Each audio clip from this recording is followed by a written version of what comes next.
আমাদের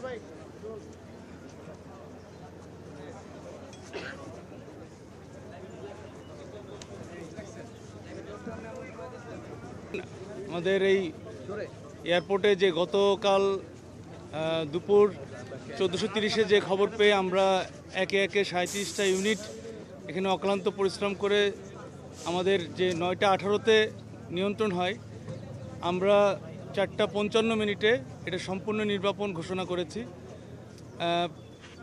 এখানে আপনারা জেনে থাকবেন যে কার্গো ভিলেজের যেই কাস্টমস হাউজের অংশটুকু, বিশেষ করে এই কাস্টমস হাউজের অংশ এবং তার সামনে যেই অংশগুলো ছিল, প্রতিটা জায়গাতে আসলে যেই কম্পার্টমেন্টালাইজড একটা ভাগ ভাগ করা ছিল, প্রত্যেকটা জায়গা ছোট ছোট করে ভাগ করা, এবং ভিতরে আপনার অনেকগুলো অংশ যেটা আপনার স্টিলের তৈরি, স্টিলের স্ট্রাকচার দিয়ে একতলা দোতলা পর্যন্ত আছে। এখানে অনেক কম্বাসেবল ম্যাটেরিয়াল ছিল, মানে হ্যাজার্ডাস যে ম্যাটেরিয়াল, এর লোডটা অনেক বেশি, মানে অকুপেন্সি লোডটা অনেক বেশি, যেটার জন্য আমাদের এত সময় লেগেছে। আর আরেকটা বিষয় যেই এখানে যদি অ্যাক্টিভ অথবা প্যাসিভ, মানে আমাদের যে কোনো ধরনের ডিটেকশন সিস্টেম যদি থাকতো এবং তার সাথে প্রোটেকশন সিস্টেম থাকতো, তাহলে হয়তো এতটা দুর্ঘটনা ঘটতোই না। এই ধরনের কোনো বিষয় আমরা এখানে পাইনি, যার কারণে আমাদেরও বেগ পেতে হচ্ছে, আমাদেরও তদন্ত করে বের করতে হবে আসলে কখন কিভাবে এই আগুনটা ধরে। যাই হোক, আমাদের নির্বাপন দিলেও যেহেতু এখানে স্টিল স্ট্রাকচারের ইস্যুটা অনেক বেশি, এরা হিট অনেক অ্যাবজর্ব করেছে এবং হিট এখনও রিলিজ করছে। হিট যেহেতু রিলিজ করছে, তার সাথে তার অথবা অন্যান্য কিছু কম্বাসেবল ম্যাটেরিয়াল রয়ে গিয়েছে, এই জন্য ধোঁয়া কিছুটা দেখতে পাচ্ছেন। তবে ভয়ের কোনো কারণ নাই, কোনো ফ্লেম নাই। আর ফ্লেম যদি হয়ও, তাহলে আমাদের 4টা ইউনিট এখানে অবস্থান করবে টিল যতক্ষণ পর্যন্ত আপনার এই ধোঁয়াগুলো থাকবে। আশা করছি যে বড় ধরনের কোনো দুর্ঘটনা ঘটার সম্ভাবনা নাই, বিধায় আমরা এটা নির্বাপন ঘোষণা করছি।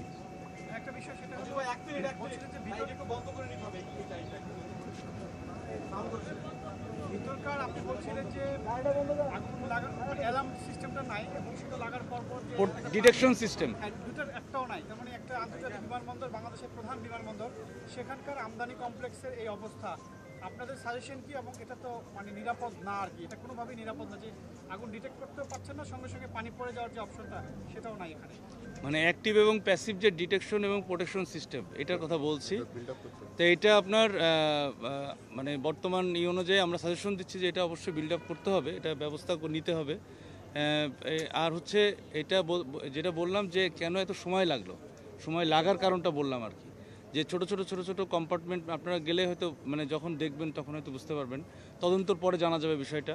তবে এটা মানে খুব ছোট মানে ঘরের মতো করে ভিতরে এরকম ভাগ করা, বিভিন্ন মানে ভাগ করার কারণেই এটা হয়তো ভিতরে কেটে কেটে ঢুকতে হয়েছে আমাদের। তো এই স্টিলগুলো কেটে ঢোকাটা একটা বড় কষ্টসাধ্য বিষয় ছিল, এটা একটা ঝুঁকিও ছিল। আমাদের এই চ্যালেঞ্জটা আমরা মোকাবেলা করতে পেরেছি এবং সময় লেগেছে। এই কারণে আমাদের প্রথম দিকে যেহেতু আমরা যদি ভিতরে ঢুকতে পারতাম, মানে মানে সিস্টেমেটিক যে প্রসেসটা থাকে সাধারণত, এক্সিট রুট, আপনার এসকেপ রুট, এইগুলো এখানে কম ছিল এবং এটা খুবই স্টোরটা খুবই আপনার কনজাস্টেড, মানে কি বলবো, মানে জায়গাটা খুবই ন্যারো, যার কারণে এত কনফাইন্ড স্পেসে আমাদের ফায়ার ফাইটিংয়ে একটু সময় লেগেছে আর কি। কনফাইন্ড স্পেস এবং অনেকগুলো কম্বাসেবল ম্যাটেরিয়াল, সব কিছু মিলিয়ে আমাদেরকে এই সকাল থেকে আপনারা হয়তো দেখে থাকবেন যে এটাকে বিভিন্ন ফায়ার হুক দিয়ে উল্টায় পাল্টায় তারপরে আস্তে আস্তে ধীরে ধীরে এটাকে নির্বাপন করা হয়েছে, সময় লেগেছে এই জন্য। প্রত্যক্ষদর্শীরা জানিয়েছেন যে ফায়ার সার্ভিস আসার পর তাদেরকে বিলম্ব করা হয়েছে, তাৎক্ষণিকভাবে প্রকাশ করতে দেয়নি, এই বিষয়ে যদি একটু বলতেন। ফায়ার সার্ভিস আসার পরে গতকাল আমাদের ফায়ার সার্ভিস এবং সিভিল ডিফেন্সের ডিজি মহোদয় বলেছেন, এবং আমরাও কোথা থেকে কোনো আমাদের রিপোর্ট পাইনি যে ফায়ার সার্ভিস এখানে আসার পথে কোনো বাধাপ্রাপ্ত হয়েছে অথবা বিলম্ব হয়েছে। এমনি স্বাভাবিক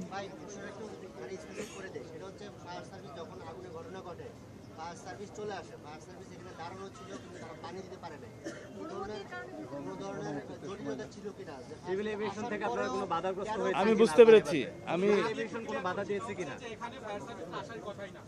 যেহেতু ভেতরে ফায়ার সার্ভিস আছে আন্তর্জাতিক শাহজালাল বিমানবন্দর আর নিজস্ব অগ্নি নির্বাপন ব্যবস্থা আছে, অগ্নি নির্বাপন দল আছে। আপনারা এখানে ঢুকে সেটি আসলে কি পেয়েছেন? যে তাদের যে নির্বাপন যে ব্যবস্থা সেটি সক্রিয় ছিল কিনা, এখানে ফায়ার হাইড্রেন্ট থাকার কথা, নিজস্ব অগ্নি নির্বাপন ব্যবস্থা থাকার কথা আন্তর্জাতিক শাহজালাল বিমানবন্দর, সেটি আপনারা পেয়েছেন?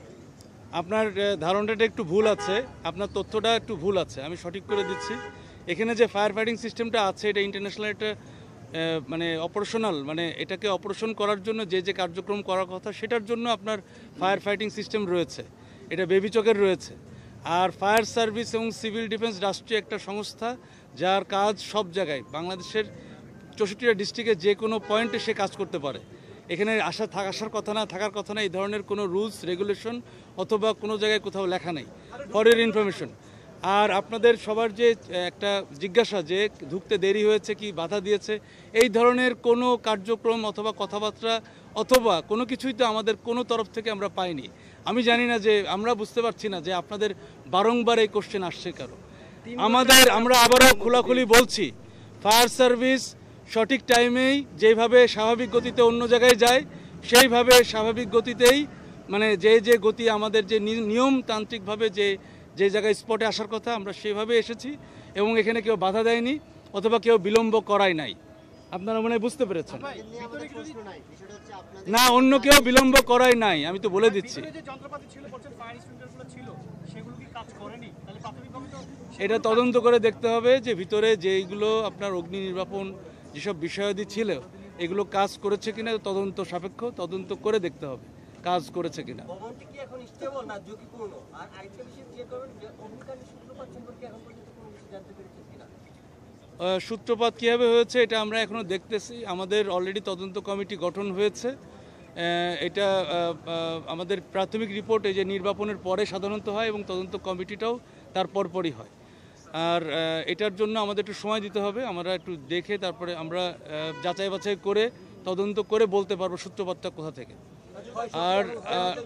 আর আরেকটা যেটা জিজ্ঞেস করেছিলেন যে এখানকার যে স্ট্রাকচারটা কতটুকু ঝুঁকি, এটা অবশ্যই ঝুঁকিপূর্ণ, কারণ এখানে যেহেতু টেম্পারেচার অনেক হাই ছিল, আপনার 2 দিন, প্রায় আজকে দিয়ে 2 দিনই হচ্ছে বলা যায়, 1 দিন প্লাস আর কি, 1.5 দিন, 24 ঘন্টা পার হয়ে গিয়েছে।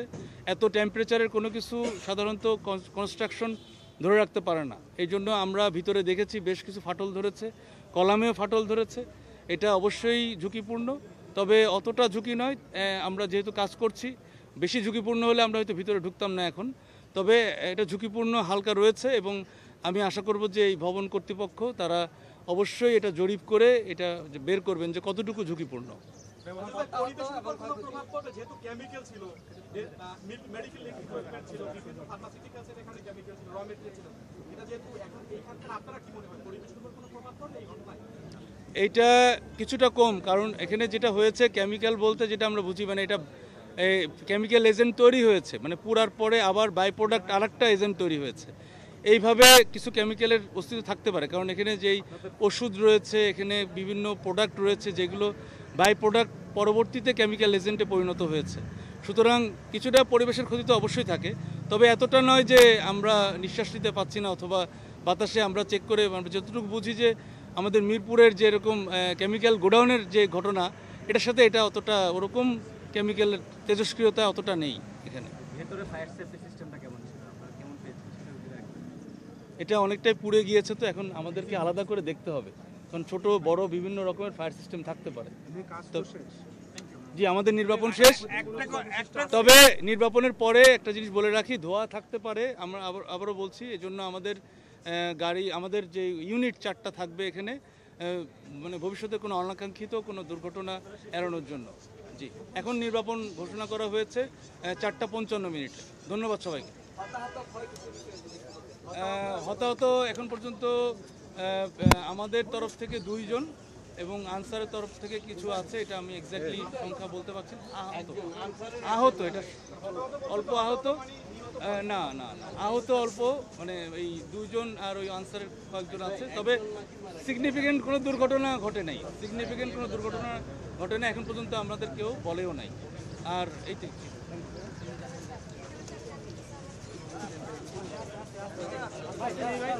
একজন করে একটা করে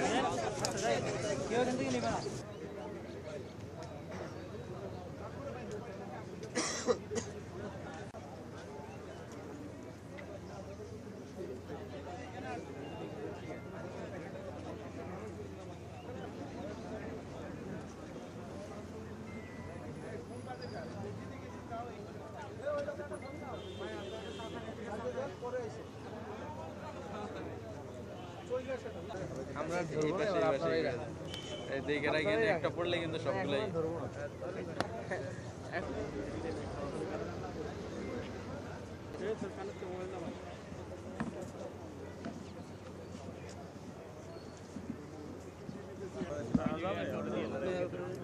এটা ধরতে হবে।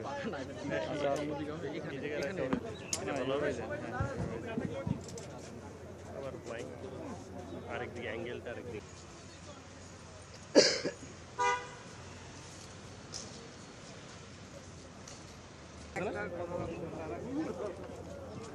নাকি হ্যালো হ্যালো নাকি এদিক দিয়ে দিবেন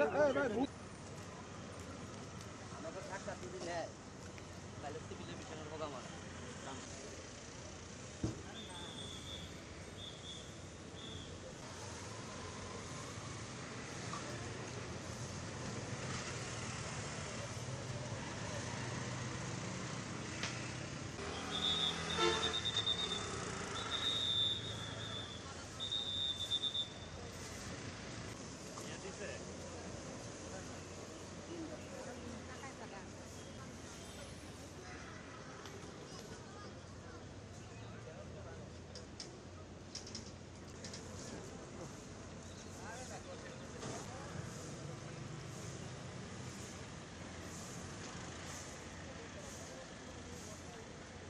আমরা সব